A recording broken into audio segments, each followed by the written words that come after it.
संसार में इंसानियत और रूहानियत के संगम की नितांत आवश्यकता है। जब आत्मा परमात्मा को जानकर अर्थात रूहान से जुड़कर रूहानी हो जाती है तो इंसानियत भी स्वाभाविक रूप से जीवन में आ जाती है। उक्त उद्गार सद्गुरु माता सुदीक्षा जी महाराज ने लाखों की संख्या में उपस्थित श्रद्धालु भक्तों के मध्य मानवता के नाम संदेश देते हुए व्यक्त किए। भक्ति में हैं उनके लिए जीना बहुत ही एक आसान, एक सहज हो जाता है। जीवन को जीने का तरीका भक्तों ने हर समय यही सिखाया, आज भी यही संदेश कि पहले इस जीवन में जब आए हैं तो बाकी रोज़ाना के काम तो होते ही रहेंगे, पर मनुष्य की इस तन में आने का मतलब ये परमात्मा की प्राप्ति है। और हर भक्त ने पहले इस परमात्मा को प्राप्त करके इसकी भक्ति में रंग के फिर अपने जीवन को हर पल भक्तिमय जिया है।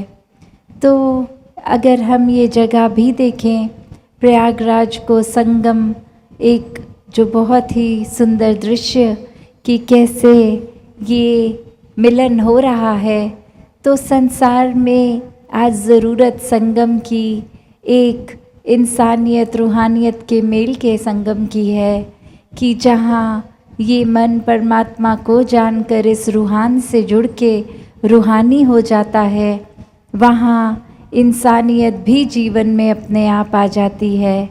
ये संगम फिर आत्मा और परमात्मा का भी, कि ये आत्मा जहाँ अपने असली रूप इस परमात्मा को नहीं जानी इतने जन्मों से, वो इंसानी तन में एक संभवता है इसको जानकर इसमें लीन होने की। तो जहाँ संतों ने प्राथमिकता आध्यात्मिकता को ही जीवन में दी है कि अपनी जो हर दिन की जिम्मेवारियां हैं वो तो निभाना है, और निभाते निभाते भी इस भौतिक जीवन में एक परमात्मा को ही श्रेष्ठ मानकर अपने सारे कर्तव्यों को भी पूरा करता जाना है, क्योंकि भक्ति तो गृहस्थ में ही रहकर होती है। ये भक्ति जीवन को जो जीना है, हर कोई भक्त, हर एक वली अवतार, हर एक ने जन्म तो किसी न किसी घर में ही लिया, तो कैसे अपने रिश्ते नाते काम काज इत्यादि निभाते हुए भक्ति हर पल की करनी है। वहीं भक्तों ने हमेशा सिखाया कि अपने आचरण में मानवीय गुण भरने हैं। ये प्यार, नम्रता, सहनशीलता, दिल को विशाल करना, एक अहंकार से कैसे खुद को दूर रखना, अन्य ऐसे कई गुण, ये सहज ही भक्त अपने जीवन को जीते हुए इसी तरह सिखा देते हैं।